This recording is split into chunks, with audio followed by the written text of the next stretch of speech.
Well, good morning, friends and family.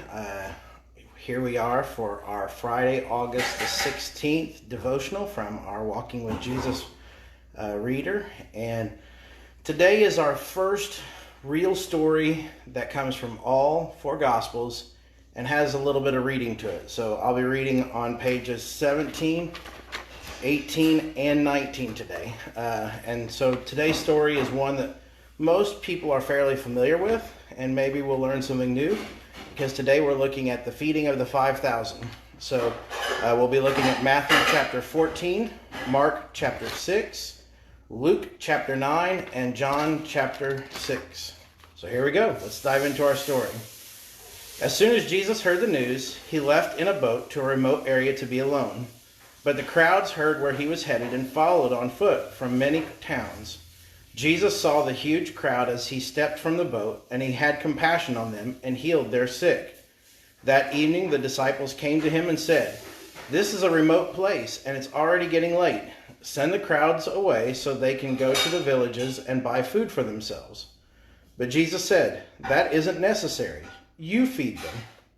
"But we only have 5 loaves of bread and 2 fish," they answered. "Bring them here," he said.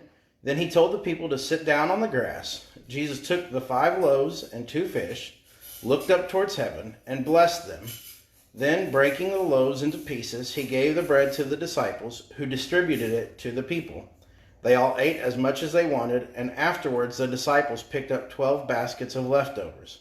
About 5,000 men were fed that day, in addition to all the women and children. Mark's account, Mark 6:30 through 44. The apostles returned to Jesus from their ministry tour and told him all that they had done and taught.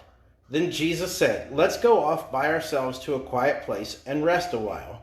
He said this because there were so many people coming and going that Jesus and his apostles didn't even have time to eat. So they left by boat for a quiet place where they could be alone. But many people recognized them and saw them leaving. And the people from many towns ran ahead along the shore and got there ahead of them. Jesus saw the huge crowd as he stepped from the boat, and he had compassion on them because they were like sheep without a shepherd. So he began teaching them many things. Late in the afternoon, his disciples came to him and said, "This is a remote place, and it's already getting late. Send the crowds away so they can go to nearby farms and villages and buy something to eat." But Jesus said, "You feed them." "What with?" they asked. We'd have to work for months to earn enough money to buy food for all these people." "How much bread do you have?" he asked. "Go and find out." They came back and reported, "We have 5 loaves of bread and 2 fish." Then Jesus told the disciples to have the people sit down in groups on the green grass. So they sat down in groups of 50 or 100. Jesus took the 5 loaves and 2 fish, looked up towards heaven, and blessed them. Then, breaking the loaves into pieces, he kept giving the bread to the disciples so they could distribute it to the people. He also divided the fish for everyone to share. They all ate as much as they wanted, and afterwards the disciples picked up 12 baskets of leftover bread and fish. A total of 5,000 men and their families were fed. Luke 9:10 through 17. When the apostles returned, they told Jesus everything they had done. Then he slipped quietly away with them towards the town of Bethsaida. But the crowds found out where they were going, and they followed him. He welcomed them and taught them about the kingdom of God, and he healed those who were sick. Late in the afternoon, the 12 disciples came to him and said, "Send the crowds away to the nearby villages and farms so that they can find food and lodging for the night. There is nothing to eat here in this remote place." But Jesus said, "You feed them." "But we have only 5 loaves of bread and 2 fish," they answered. "Or are you expecting us to go and buy enough food for this whole crowd?" For there were about 5,000 men there. Jesus replied, "Tell them to sit down in groups of about 50 each." So the people sat down. Jesus took the 5 loaves and 2 fish, looked up towards heaven, and blessed them. Then, breaking the loaves into pieces, he kept giving the bread and fish to the disciples so they could distribute it to the people. They all ate as much as they wanted, and afterwards the disciples picked up 12 baskets of leftovers. And the last account comes from John chapter 6, verses 1 through 15. After this, Jesus crossed over to the far side of the Sea of Galilee, as known as the Sea of Tiberias.